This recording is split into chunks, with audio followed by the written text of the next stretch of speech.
అంటే ఏం చెప్తారు గుజ్జల రామకృష్ణారెడ్డి గారు?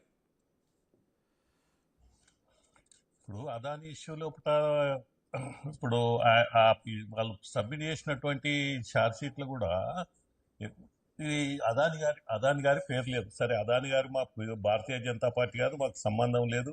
కానీ కాకపోతే కాంగ్రెస్ పార్టీ అదే పనిగా అదాని అంబానీ ప్రధాని అని చెప్పి ఊకదంపుడు ఉపన్యాసం లెక్క నినాదం చెప్తూనే ఉన్నారు. వాస్తవానికైతే మాకేం సంబంధం లేదు. లేకున్నా మరి అక్కడ ఉన్నటువంటి మనం ఒక శాస్త్రి గారు చెప్పినట్టు మన దేశానికి సంబంధించినటువంటి ఒక పెద్ద ఇండస్ట్రియలిస్ట్ను మరి ఎవడో అమెరికాడు కేసు పెడతాము, ఛార్జ్ షీట్ చేస్తామంటే పార్లమెంట్లో దాని గురించి పార్లమెంట్ నడవనీయకుండా పార్లమెంట్ను స్టాల్ చేయడం 2 రోజులుగా చూస్తూ ఉన్నాం మనం. వ్యవహారం అంతా కూడా ఇది కరెక్ట్ కాదు. దేశ ప్రతిష్టను దిగజార్చడానికి ఇది ఒక అవకాశంగా చూస్తూ ఉన్నారు. ఇలా అదానికి ప్రధానికి ఏం సంబంధం? ఇలా మన దయాకర్ గారు, మిత్రుడు దయాకర్ గారు నాకు అంటే దీని ద్వారా మిత్రుడే, కానీ ఆయన చెప్తా ఉన్నాడు ఒక ప్రధానిని నరేంద్ర మోడీ గారిని అదాని గారే ప్రైమ్ మినిస్టర్ చేసిందని. అది దేశంలో సాధ్యమవుతుందంటారా శ్రీనివాస్ గారు?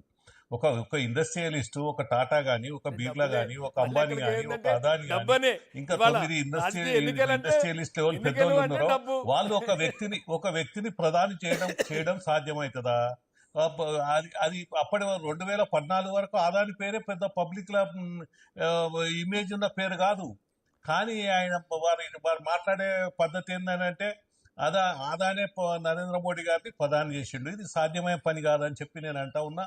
భారతీయ జనతా పార్టీ, కాంగ్రెస్ పార్టీ చేసినటువంటి తప్పిదాలు 10 సంవత్సరాలు మన్మోహన్ సింగ్ గారి పాలనలో, సోనియా గాంధీ గారి నేతృత్వంలో వారు చేసినటువంటి ప్రజల్లో అనేకమైనటువంటి ప్రజా ఉద్యమాలు, నిర్భయ ఉద్యమాలు కానీ, అవినీతి అన్నా హజారే ఉద్యమాలు కానీ, కేజ్రీవాల్ చేసినటువంటి ఉద్యమాలు కానీ, ప్రజలు, రైతులు, విద్యార్థులు చేసినటువంటి ఉద్యమాలు కానీ, ఇవన్నీ కూడా కాంగ్రెస్ పార్టీ మీద వ్యతిరేకత వచ్చినాయి. అక్కడ ఉన్నటువంటి పరిస్థితుల్లో BJP, Bharatiya Janata party alternative కనపడ్డది కాబట్టి భారతీయ జనతా పార్టీని 2014లో ఆయన గుజరాత్లో చేసినటువంటి సీఎం, అక్కడ చేసినటువంటి అభివృద్ధి, అక్కడ చేసిన నిజాయితీ, ఇవన్నీ చూసి దేశ ప్రజలు ఆయన ఎన్నుకున్నారు. కానీ ఆదాని చేసిండని, లేకపోతే ఆదాని గురించి కూడా పార్లమెంటు ఈ దేశంలో అనేకమైనటువంటి సమస్యలు ఆదాని గురించి చర్చించవలసిన అంత గొప్ప సమస్య కాదు. అమెరికా వాడు చేసిన ఛార్జ్ షీట్లు ఆయన పేరు లేదు, మిగతా వాళ్ళ ఎవరి పేర్లు కూడా లేవు. ఇలా ఇక్కడ ఊహించి తెలంగాణకు వచ్చినప్పుడు తెలంగాణలో మరి చెప్తున్నారు కేసీఆర్ పాలనలో అగ్రిమెంట్ జరిగిందని ఇవాళ కేటీఆర్ చూపిస్తా ఉన్నారు. ఇలా రేవంత్ రెడ్డి గారి ఫోటోను, అదాని గారి ఫోటో చూపించి చెప్తా ఉన్నాడు ఇది ఎవరు అగ్రిమెంట్ చేసిందని. ఇవి ఒకరి మీద ఒకరు ఆరోపించుకోవడానికి దీనివల్ల ఏమవుతుందంటే ఆరోపించుకోనియండి, కానీ దీనివల్ల మన దేశ ప్రతిష్ట గిరదారుతుంది.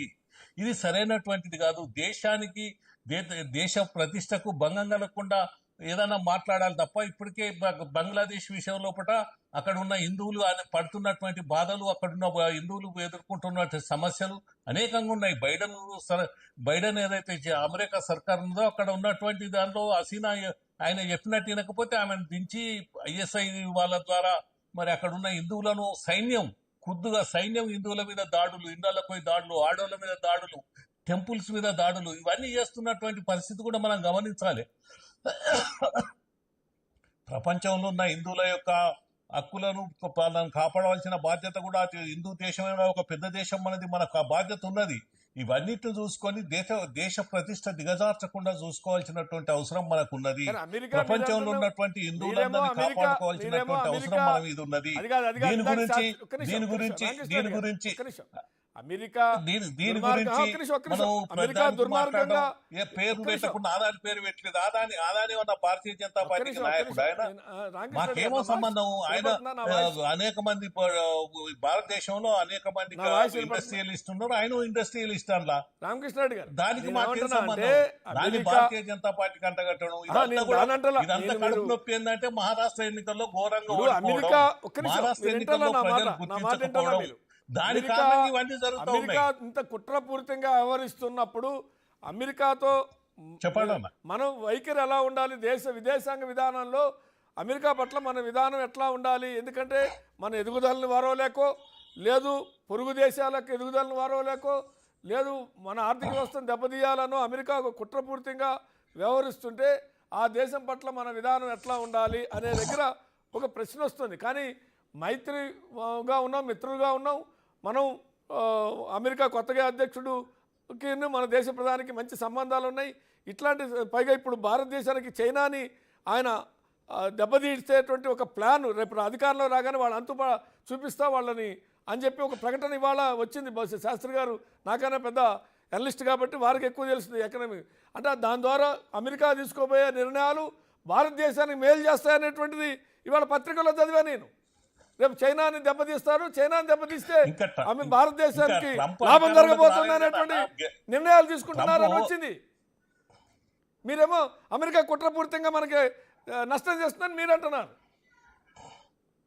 అవును, బైడెన్ సర్కార్ చేస్తున్నదని చెప్తున్నా నేను. ట్రంప్ మంచోడే, ఇంకా ఇంకా ఇంకా పగ్గాలు చేపట్లే. ట్రంప్ వరకు ఓకే, కానీ బైడెన్ మంచోడు కాదు, ట్రంప్ మంచోడు. దాంట్లో కూడా మన దగ్గర లాగానే రిపబ్లిక్ మంచోళ్ళ, డెమోక్రాట్స్ మంచోళ్ళ లాగా మీరు ఒక పార్టీ మంచిది, ఒక పార్టీ మంచిది కాదు అనే లైన్ తీసుకున్నారా? అవును కదా. ఇలా కాంగ్రెస్ పాలన ఓ తీరున్నది, భారతీయ జనతా పార్టీ పాలన ఓ తీరున్నది. అమెరికా విధానాలు కాదు, అమెరికాలో అధికారం ఉండే పార్టీ విధానాలు తప్ప ఓవరాల్గా అమెరికా విధానాలు మొత్తాన్ని మనం అట్లా చూడలేమని అంటారు. ట్రంప్ ఒక రకంగా, బైడెన్ ఒక రకంగా చూడాలంటారు. చూడాలి. రైట్.